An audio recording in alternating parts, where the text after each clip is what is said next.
చూడండి మనమైతే ఇక్కడ క్యాంప్ ఫైర్ వేసుకున్నాం. ఇప్పుడే తినేసాం, క్యాంప్ ఫైర్ అయితే స్టార్ట్ చేసేసాం. ఇప్పుడు పాటలు పెట్టుకొని ఫుల్ పీక్స్లో అయితే మనం ఎగరాలన్నమాట.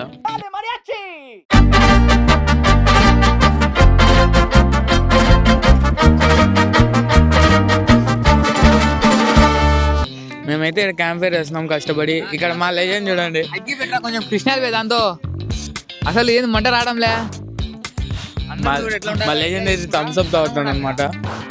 మా లెజెండ్ థమ్స్ అప్ తాగేలో మనం క్యాంప్ ఫైర్ సెట్ చేద్దాం. ఈ చలికి క్యాంప్ ఫైర్ దగ్గర కూర్చొని మనం ఎంజాయ్ చేస్తూ ఉంటుంది. అసలు వేరే వైబ్ వస్తుంది.